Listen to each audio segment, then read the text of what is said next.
This is the Front Stretch on AM 590, brought to you by Joe's Karting, online at joeskarting.com. Welcome back to the Front Stretch, fueled by Joe's Karting at Council Bluffs, the Metro's only source for karting that doesn't have governors. It's great, fast-paced racing. Make sure you get to Council Bluffs and get yourself some racing in.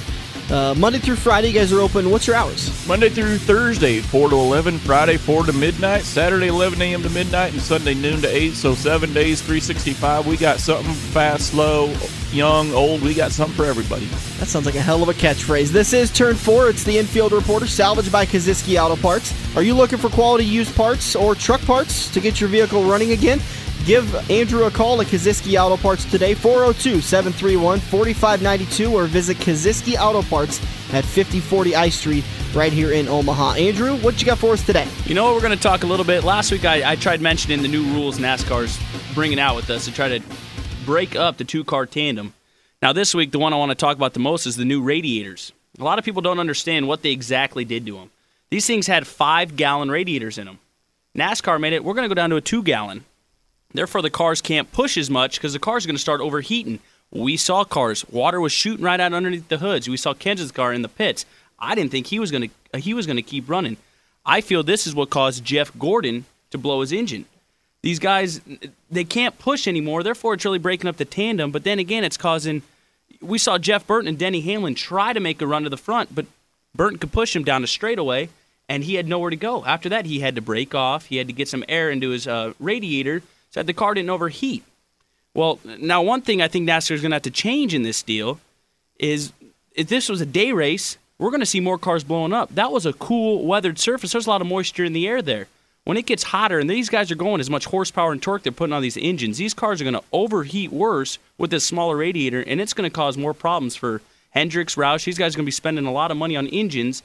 I feel they need to do something, maybe bring it up to a 4-gallon tank if they want to do that. You said before it was a 4 and they came down to a 2. It was a 5, and they brought it down to a 2. Okay. That's pretty drastic. That's over half of what it used to be. Right. They broke up the tandem, of course, but I think, the spoiler we thought we had a problem with the cars getting loose. Of course, we saw Elliott Sadler push a touch too hard and take Jimmy into the fence. Now these guys can't really push at all. Therefore, it's making one car in the Daytona 500 lead the last 50 laps. I have never seen that in the probably 15 years I've got to watch racing. And I really hope they change it because we got pack racing again, but now we got 2 big long lines of tandem racing instead of pack racing. Yeah, and this is one thing that I definitely applaud NASCAR again. They're always proactive, and the biggest reason why they're switching up this tandem racing is because the fans came out and said we don't like it. It's not that entertaining of a racing. I personally did not care for the tandem racing, and so they came out with some of these rules and. If this is a persistent thing, hey, listen, we're headed to Phoenix. I don't know if anybody's noticed. Phoenix is not a cool place to be. Even this time of year, it's warmer temperatures, and if your predictions are correct, we could see some problems with the radiators. And so I don't think they'll change it before Phoenix, but maybe in a month or so, they'll come in and say, okay, let's switch up to the 4-gallon radiators to help with the cooling, because we're going to head to a lot of southern racing pretty soon with Phoenix and Martinsville and some of these tracks that, it gets downright hot in those cars. Well, the question I have also, and I don't know if you know the answer to this, Andrew, is they showed the front of a driver's car during the 500, and you're talking about, you're going from a 5-gallon radiator to a 2.5-gallon radiator, but it looks like the opening in the grill is a lot smaller also. So when you start seeing those temperatures rise because of the smaller radiator capacity, well, how much of that is also determined by the smaller opening within the grill itself? Well, these cars, they're trying to get more aerodynamics on the car. Less holes means less ram air is what we like to call it in the dirt world. They call it there too. They're not getting enough to their engines. They got cooling motors on them. We can't run cooling motors on our late models, bud. We got to put shrouds on there. If you don't have a shroud on your car, you're going to overheat, you're going to blow a motor. Oh, absolutely. Now, that's one reason why they said Kenseth was sitting there going, man, I have water pressure. It's just, it seems like it's too low. Why would it be overheating if it's too low? And Jeff Gordon said the same thing. The reason why it's so low is because they have so much pressure going through that radiator, it can't read it. It's too much going through, and it's too hot. Now, when we go to Phoenix, they're not going to put as much pressure on the engines because it's a smaller track. They're going to be slowing down a lot more. But I think it's going to wait till probably around Texas time, and maybe even Talladega, when they're going to say, all right, we got to get something fixed because we've blown too many engines up in NASCAR. That's a good point. But with Phoenix, today, it'll be interesting to see what happens with the radiators and the water temperatures because, at Daytona, like you said, you had cool, moist air. You're in Phoenix all of a sudden. It's going to be hot. It's not exactly going to be 50 degrees come race time. Well, and Daytona should have been hot, but just because of all the storms that were rolling through, and that's kind of a different heat. When you're in Phoenix and you're down in Texas, it's less of a humid heat. It's more of a dry heat. Well, temperature is temperature. True. You have your humidity and you have your dry air, but you still have the 80, 90-degree temps come race time. And you hear 80 degrees, I'm thinking it's 80 degrees outside, to me. But just like at I-80 Speedway, it could be 90 degrees out, but down in the bowl, as I call it, it's 120 down there. That's 120-degree air going through these motors. So when you go to Phoenix, we're going to see this later today where, we don't have the cool, moist air like you mentioned, Andrew, at Daytona. We now have that 80-degree air. Well, it's actually 110 there on the race surface, and you're coming in. So just because it's a smaller track, I still think we could see some overheating issues today. It's almost like driving on the streets without antifreeze if you think about it. That's not enough water going through the radiator to keep that thing cool. And we're going to see again today what it's going to be like. I think they're going to have another problem with one or two more engines, especially the lower not the lower guys, the guys that can't afford to put them kind of engines and cooling systems in their vehicle. The less well-funded organizations. That's what I was trying to get at. Yeah, yes, sir. To be honest, I can't name any off the top of my head right now. Put me on the spot, and I can't think of any. But we're talking about the Phoenix Racings, who they're not a massive organization. They don't have the great, massive sponsorship dollars to be able to put into all this kind of stuff.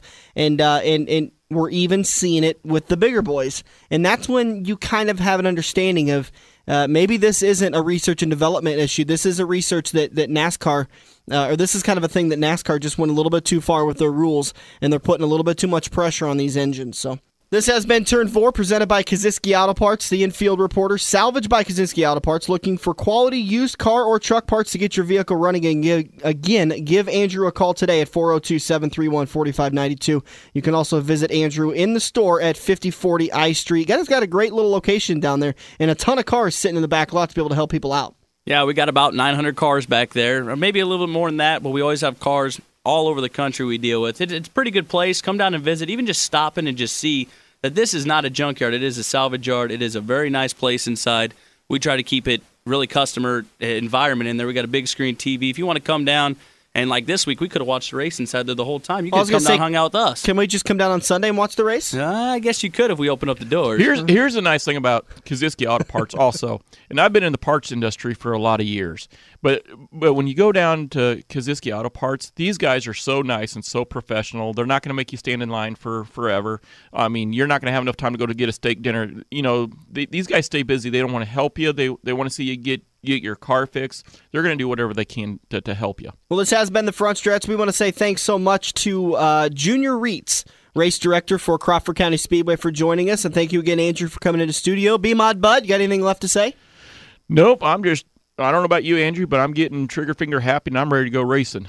It's going to be great. Dirt track racing just around the corner. We got Phoenix in just a few hours. We'll be back next weekend right here on the Front Stretch, presented by Joe's Karting on AM 590, Omaha's ESPN Radio. Are you ready for fast-paced, adrenaline-pumping, wheel-to-wheel racing right here in the Metro? Get to Joe's Karting in Council Bluffs and see what it's like to race real go-karts. Joe's Indoor Karting knows it's no fun to race go-karts at 10 miles an hour, so they ripped the governors out, and now the only restriction is how good you are at racing. It's full-throttle, white-knuckle racing every day of the week. Head over to joeskarting.com for hours, prices, and specials, or give Buddy a call today and set up your group races at 712-256-3075.